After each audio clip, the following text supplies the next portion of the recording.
this thing. I've got one of your blogs from April the 11th, 2012. The headline is, "It's time for women to reject feminism and kiss Peter Pan goodbye."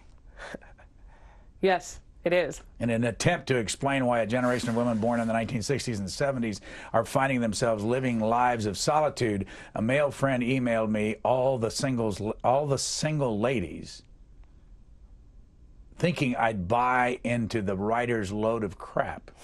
Strong.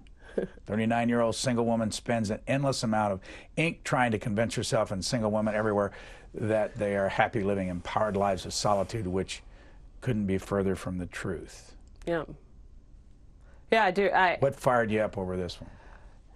I think I'm trying to remember what article that was, Atlantic Monthly or something like that, but that I wrote about. But what the article I was referencing, what fired me up is that we do have a lot of women, I would say late 30s, 40s, who were highly educated.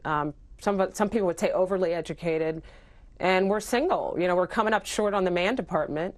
And I think that when I think back in my mother's generation, it was, while they had fewer choices as far as careers go, you know, most of them, majority of them, if they wanted to be married, they were married, they had families.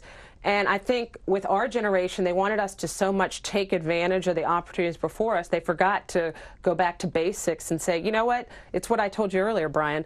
It's okay, marriage is okay, it's actually a fun thing.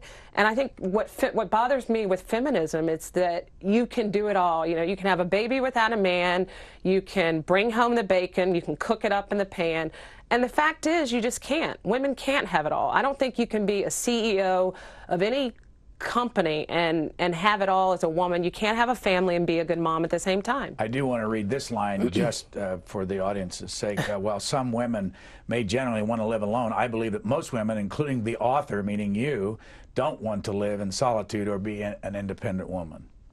Yeah, I believe that. I think if you put women in a confessional situation, even if they don't necessarily believe in God, but whoever their uber power is that they put their confidence in and their, you know, life, so to speak. If you were to ask a woman, do you really want to be alone? And I'm talking more of, you know, I don't want to get into whether you're heterosexual or whatever. I think most women want to be with someone.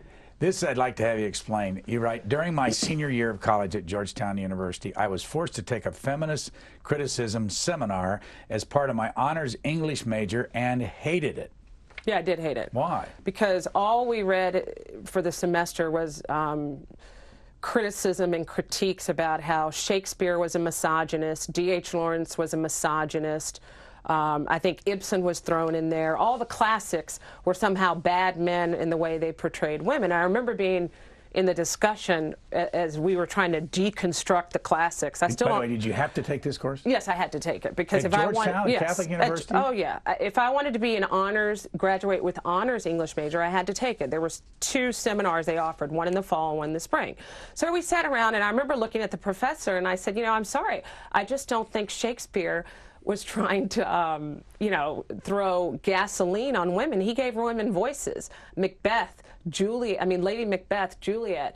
And so at the end of the class, what really bothered me, and we had to read a lot of criticism written by lesbian writers, and I was like, why do we have to keep reading all this stuff by lesbian women? You know, I mean, that's a redundant statement, but lesbian writers, you know, all this criticism, I just don't get it. So at the end of the class, the professor tells us, by the way, I just want to tell you all I'm gay, and I just wanted you to know that.